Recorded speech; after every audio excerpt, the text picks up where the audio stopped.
Okay. First and foremost, I've been wanting to say this the entire time. I can see Fee in the background behind your green screen. I see Fee back there.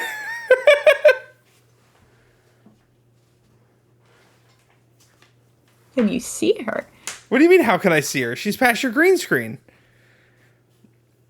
She just seems so far away from me. I'm the one who made that. I recognize it. I'm not saying you're wrong. I'm saying for me personally, it feels like that would be out of frame. I mean, I guess. Also, I have one thing I want to say. If you listened to this podcast tonight and you were like, Super Mario RPG, sounds intriguing. I've been meaning to get with Mario and RPGs and form the perfect combination thereof. Just go to Paper Mario, man. Play Paper Mario and Thousand Year Door. Play the first 2 or 3 Paper Mario games.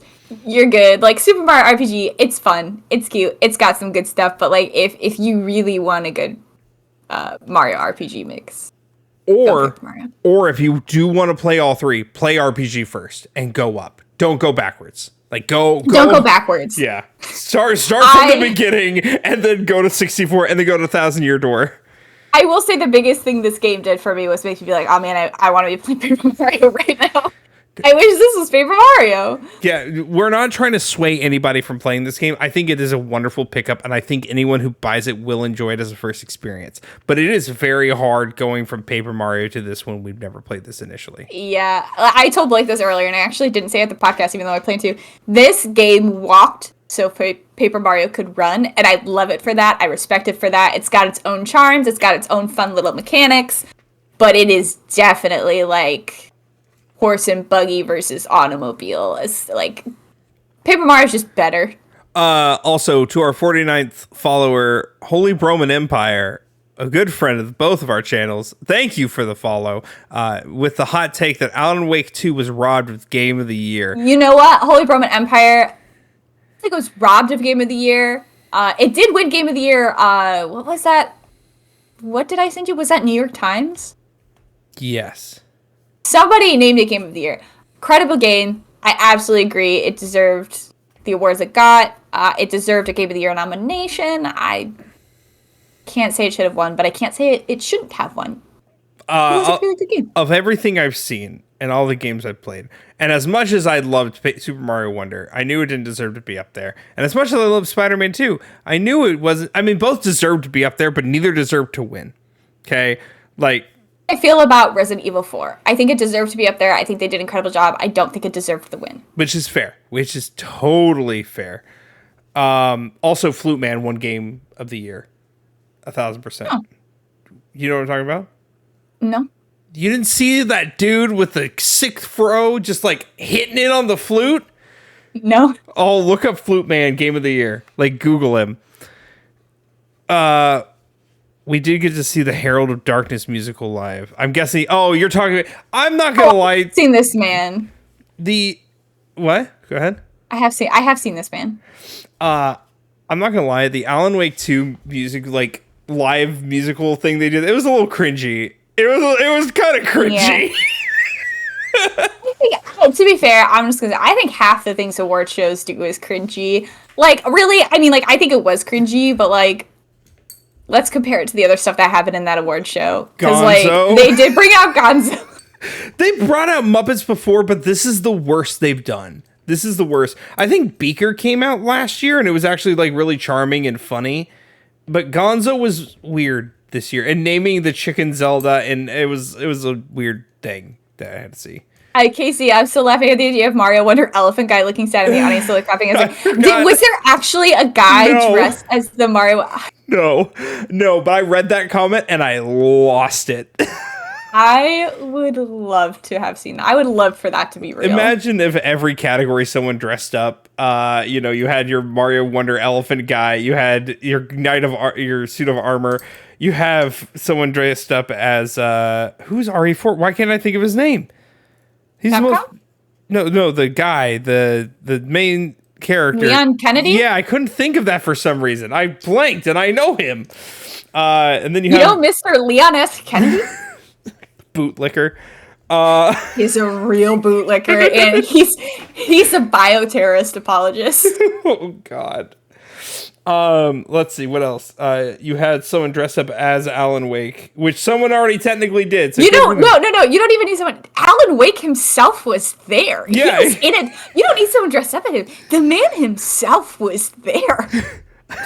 You have someone dress up. Dude, if someone dressed up as a Goron for Tears of the Canoe, he did have the champion shirt on. he did have the champion shirt. But I would love to see someone cosplay a Goron because I think that'd be wonderful. Just a big old. I think that Goron. would be pretty great. That would be pretty great. I feel like I'm missing. Oh, Spider-Man. We have too many. Yeah, Spider-Man's there. Great. Once again, Em, I do want you to play all the Spider-Man games, and I'll let you borrow them. I have all 3 of them. You don't have to buy them. We'll work. No, that out.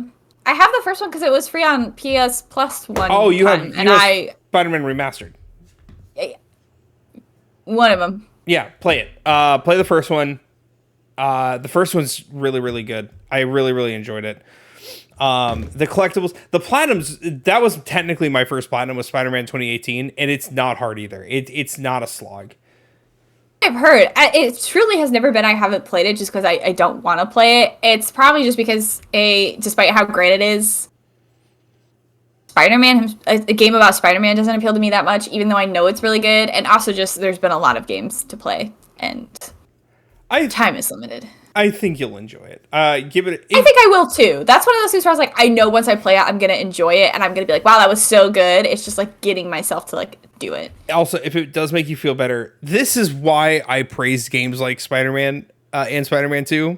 It's all of them are the perfect length. Miles Morales is very short. Granted, it's way too short. But Spider-Man Remastered, you can beat main story without DLC in probably 20 hours. Okay? Oh, okay. It's not long. Miles Morales, you could beat in like 6 or 7. Love that for me. And Spider-Man 2 also, I think I clocked in after the platinum at 23, 24 hours. Like, they're not long. They're short. They're digestible, which I need because time is limited, and I'm not going to... And you need that to break up the bigger ones. Like, I'm playing Mirage. Mirage was like a 30-ish hour experience, and that was pretty good for me. I mean, Tears of the Kingdom, as much as I love the game, it's way too big, and it took me 130 hours, and it was a lot. It's a lot. It's funny to look back because I remember I played Assassin's Creed Odyssey right when it came out. It was like 2018, right before I moved to Japan. And so I had a lot of free time because I wasn't working because I was moving to Japan. And so I just played that game all the time, and I beat that game. I had like 100-something hours in it, and I'm like, that was a great experience. I'd love to play that game again. And then during COVID, when we had a lot of time, I put 100-something hours into Persona 5. You look at me and you're like, you gotta play this game. You're gonna get like 100-something hours into it. I'm like, oh, really? Yeah, Are you sure? It was easier during COVID time because we were permanent work from home. We didn't have to worry about commutes and all that. You know, it was way more digestible. A hypocrite. I put 656 hours in each year like that this year. Because you know why it's easy to do that one, Em? You know why it's easy to do that one? Because it's not a commitment. You can put it down at any time. It's still going to be there tomorrow, and people aren't going to be able to spoil anything for you. Things like Spider-Man and everything else, you get in, you get engaged, and it becomes a lot because you want to know the story, but there's a lot of stuff to go. Well, just like I, as a human, love designing. Like, if you didn't, I think Blake knows this about me, but if anyone else didn't know this about me, I almost went to college for interior design and whatnot. Please come interior design my game room. I've been asking for so long, and she still hasn't delivered.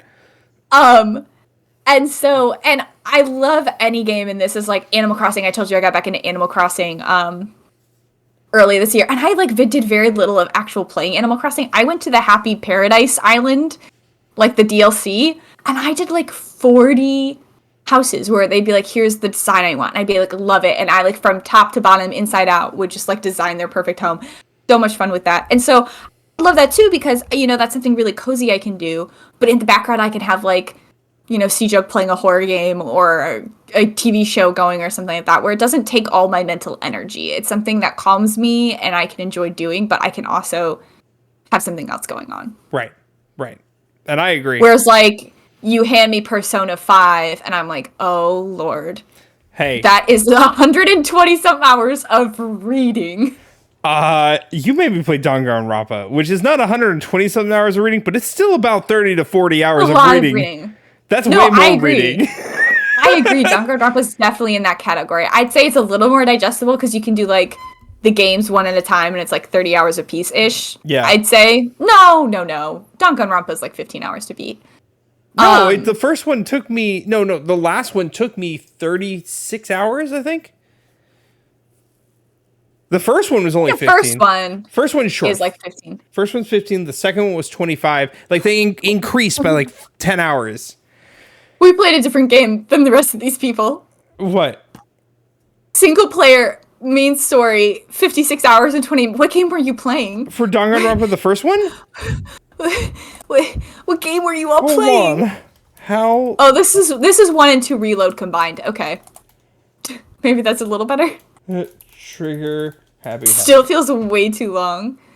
Trigger Happy Havoc was main story 25 hours. Completion is 45 hours, which I believe. Because I've considered going back and just skipping the story beats and platinuming it on the Vita. Oh, yeah, this one, say roughly the first 2 games are 50 to 60 hours combined. That's bananas. That did not take me that long. Let me see. Danganronpa 2. Goodbye Despair is about main story is 33 and a half hours. This is too long.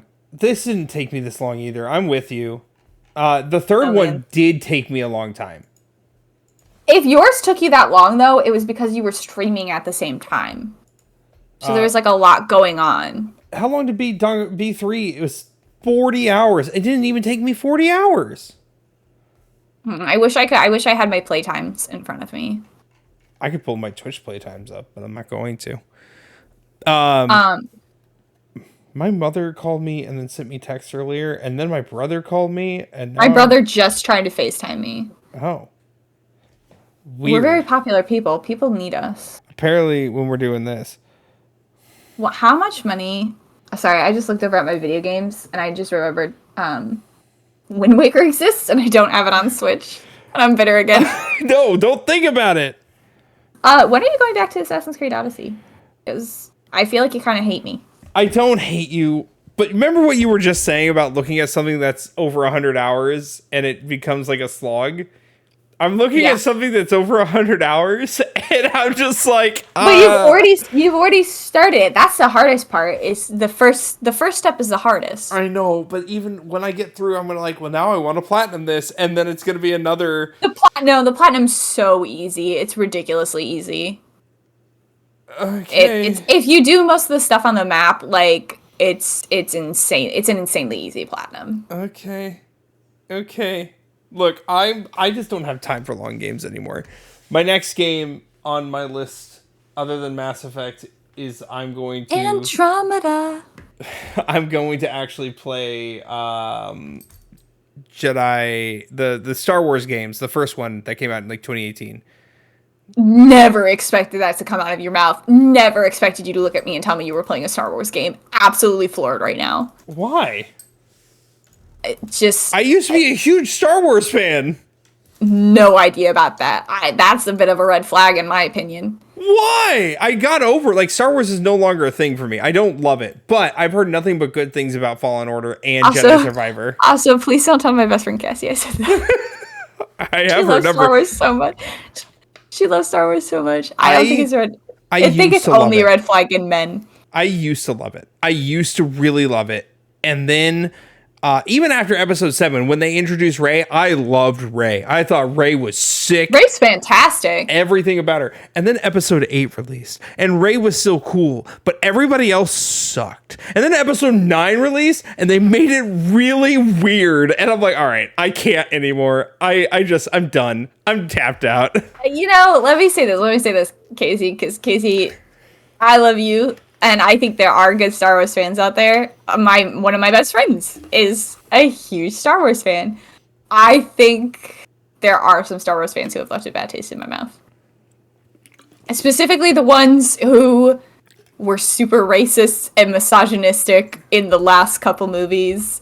And also, I'm talking about men here, but also the women who were like pro and the children Kylo Ren. too. There's two types of Star Wars fans. Okay, you have those Star Wars fans who consume every inconceivable piece of media about Star Wars. They've read all the books, they read all the comics, they've watched all the TV shows and all the movies. Then you have people like me, a filthy casual, who just watched the movies and was content. I think those are the two differences. You know, you can love something intensely and not be toxic about it. I think that's achievable. I really think it is. I think though, once you cross the line into like real world stuff is when I like, you know, the way people treated the actor of Finn, the actress of I didn't even see A, but I think her name's Rose. Just like insanely racist and misogynistic toward them, where I'm like, you can have any weird toxic opinion about this movie you want to have, but when you take it to the real world space is when I'm like, you've crossed the line. And I just felt a lot of that. My toxic trait is that I argue about Kingdom Hearts on the internet. I really don't. I don't at all. I wish I could. The best of us. I've given up. I understand that most people's favorite is Kingdom Hearts 2, and I respect that, but yeah, no love for Kingdom Hearts 1. It's fine. No love even less love for Kingdom Hearts 3. So I feel bad for you because there's even less love for Kingdom Hearts 3, and I understand that you like this game a lot. You know, somehow it always works, and I swear I don't do this to be like, I'm unique or pick me or not. No. Somehow it always works out that my favorite of a series is the one everyone dislikes or like the least favorite, like, and that's Skyward always Sword, so sad. Yeah. Skyward Sword, Assassin's Creed Syndicate, Andromeda. People hate Unity more than Syndicate. You're fine with Assassin's Creed. Unity still hating. People do crap on because everyone's like to choose it, but yeah, I think Syndicate's still really good. Andromeda. What's the series we were just talking about? Oh yeah, Kingdom Hearts 3. Like, I felt that way with Kingdom Hearts. Like when I liked Kingdom Hearts 1, because a lot of people are like, yeah, I like it, but it doesn't hold a candle to Kingdom Hearts 2 or Birth by Sleep. Like, dude, chill. Let me say this.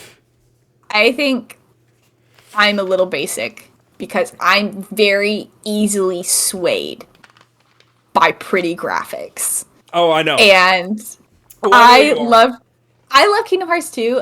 I love 1, 2, and Birth by Sleep. I love all those games so much, but Kingdom Hearts 3 is just so pretty. The worlds are so pretty. The characters are so pretty. So I love the hidden Mickeys. I just had so much fun. If anybody is swayed about pretty graphics, it's my wife. Let me tell you, she watched me play all of Spider-Man 2, and she was like, oh, this is gorgeous, whatever. And then I remembered, with my copy of Miles Morales, I got Spider-Man Remastered, which technically has its own separate platinum. I'm going to do it again. And I started playing that. She's like, oh, this looks noticeably worse. This looks terrible. I'm like, this game is from 2018. It looks magnificent. What are you talking about? It's why it's like, you know, like people are talking about, like you have told me several times too, like play Black Flag. Like Black Flag's so great. And I'm like, Black Flag's good. I could. But I know there's a remake on the horizon, and you know, not that I have a lot of pun faith. Intended. Yes. No, but sure. I know it's gonna be a lot prettier. Boom. And I love pretty. You can't tell me like. I think half my enjoyment from the Kingdom Hearts 3 Pirates of the Caribbean world versus Kingdom Hearts 2 Pirates of the Caribbean world is the aesthetic of those vastly different aesthetics of these two worlds. At least in Kingdom Hearts 3 Pirates of the Caribbean world, you feel like you fit in a little bit more. In Kingdom Hearts 2, it's a meme. It's just... Well, so you ever... No, you probably don't have this because you don't watch anime, but like, don't you ever have when somebody recommends an anime to you and they're like, it's a classic, and you're like, oh, okay, and you like find out it came out like late 90s, early 2000s, and you're like, oh no. Yeah. It's gonna look like that. My friend, I watch a lot of slice of life anime. I love cutesy romantic things. And my friend has been recommending me the anime Fruits Baskets for like ever. Did not watch it till recently because they came out with a remake where they redid all the animation for it, and it was really pretty. I've heard nothing but good things. I'm a very simple girl, but yeah, Fruits Baskets. If you haven't watched it, it's great. It's wonderful. Please watch it.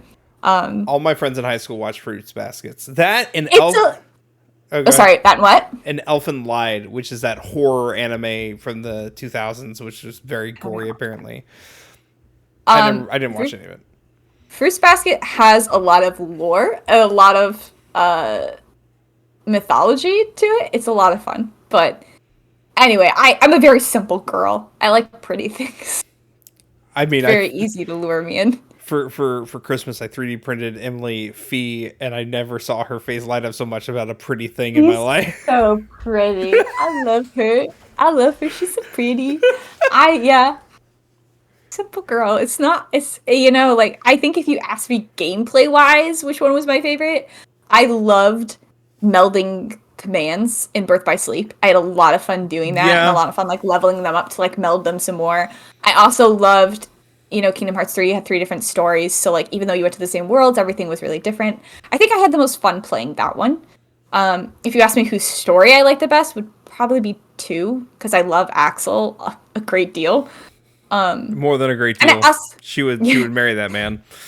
but I also love playing 1 as well. But like 3, it's so pretty. I love the worlds the most in 3. I think the worlds in 3 are the best worlds, except for Frozen, which is terrible. Here's where I agree. I will agree. I think the worlds, except for Frozen, in 3 are the best. There's just this thing about 1 that I don't get, and of course I get that nostalgic take. I know it's there.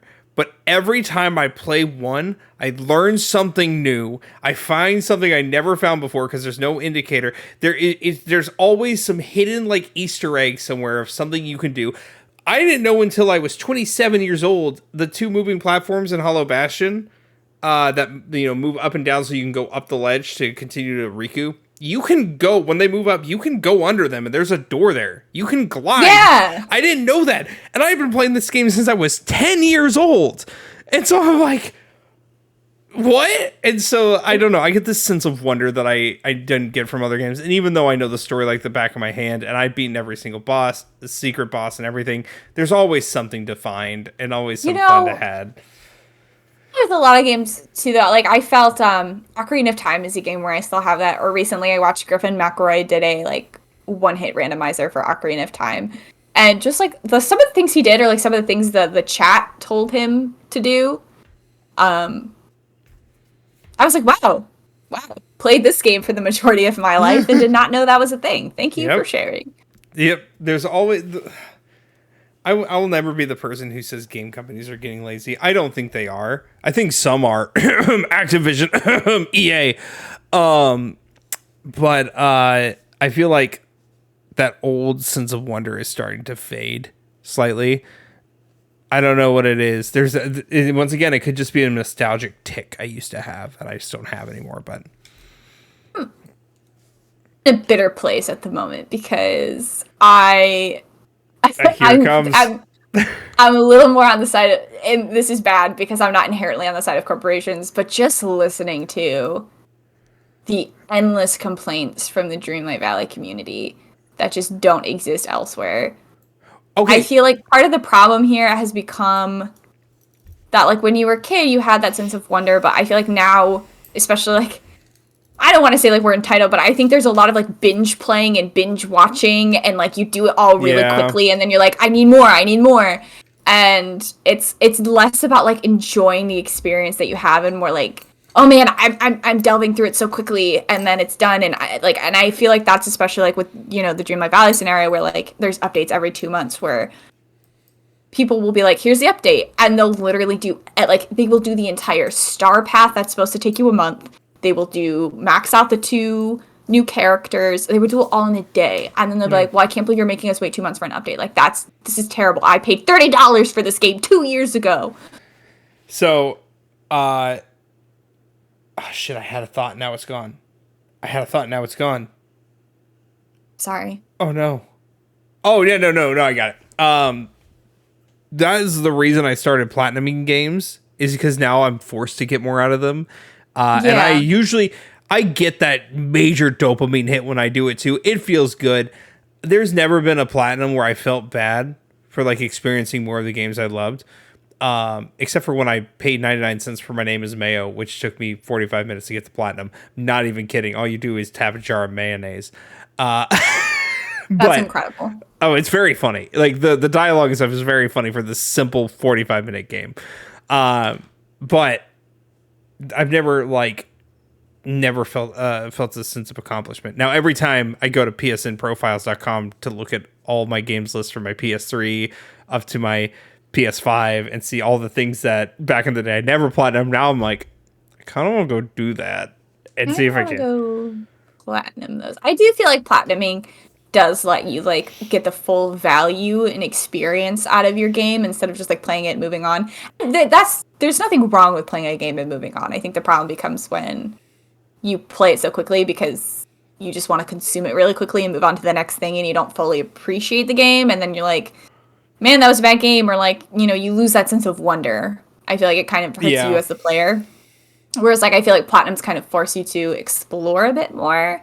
That being said, fuck you, Resident Evil 4, for having a trophy that is requiring me to beat professional mode and get an S+ rank in doing so, and I can't have any of my extra special things. I've beaten that game about 7 times now, and I really don't want to do it again in 2.5 hours on professional mode. I don't even think that's a possibility for me, and you're really hurting my feelings over here, bud. Kid could scrub. I have done everything your game has to offer. If you won't let me kill Ada, I don't know what else you want from me. Oh my god. I will say, looking through old trophy lists, PS3 trophies were rough. Oh my really god. Hard. Like, I look at some of these, some of them, they're not possible anymore. They're online. If a single player game has online trophies, screw you. That sucks. Looking at you, Resident Evil Village. But also on my list. Dude, the PS3 trophy list for Kingdom Hearts 1 versus the PS4 one, they're two completely... One is bite-sized and easy. The other is the PlayStation 3 version, which is get an S rank on all gummy ships. And I'm like, I don't want to. I remember in college, Tia and I lived together, and she had a PS3. I only had Kingdom Hearts 1.5 on the PS3, and I went through and was trying to platinum the games on the PS3, and I was like, this is just awful. And I don't remember, I think I did platinum 1 or 2 of them, but then I got them on the PS4 later, and I was like, oh, this is so much better. Yeah. This is actually, hold on, wait, I gotta pull this up and see if I ended up platinuming any of those. We complain about Skyrim coming to every platform. We've had Kingdom Hearts on the PS2, the PS3, and the PS4. Every platform. And then it was re-released on the PS4 again in the Before the End collection or whatever it is. Oh, the Story So Far collection. And then we had the entire story collection that came out 2 years later with it again. We've had multiple releases for Kingdom Hearts 1 and 2. And Rechain of Memories. I don't know how to tell what I played this on. I don't know. Maybe not. I don't know. I can't tell what I played that on, but... we are about out of time, and I probably should call my mother back, because she's been called me an hour and a half ago, so... Yeah, it is about that time. Time for me to go play Dreamlight Valley and see what's in my store today. Once again, you can find me on twitch.tv/thebeardedblake show. You can find her on twitch.tv/EmilyJean33. Make sure to follow us on our Twitch channel, I Call Yoshi Pod.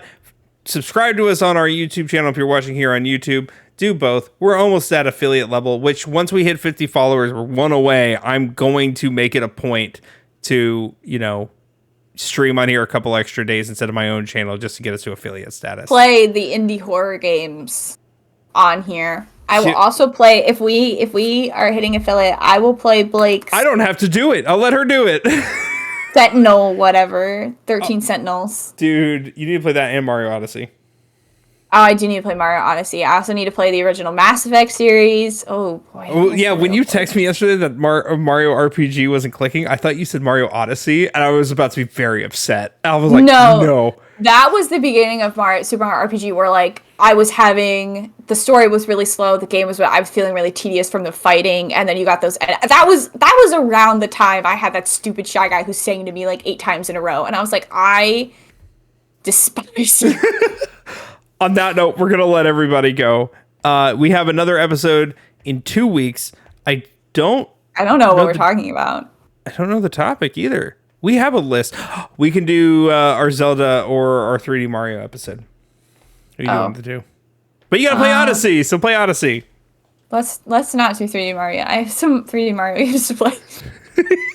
All of them. We'll talk about it later. We'll have it. We have cycled through multiple topics we were supposed to talk about that we didn't, so it's okay. We're doing great. On that note, sorry for the long pause in releases. We've been both very, very busy. I got sick 2 weeks ago. Emily had an event last week. Oh, wait, stop. What? What am I stopping? Okay, next Wednesday's the 27th. I was like, how close are we cutting the next one to Christmas? It's 2 days after. I have that whole week off, so. I don't. What was that? I don't. Good for you. It's good for you. I'm using PTO. I'm using privilege. I'm using PTO. That stands for privilege. I don't know. I'm salary. It's potential time off. Wait. It stands for privilege time only. You can only get it if you're privileged. All right. Bye, everyone. Have a wonderful rest of your night. Bye.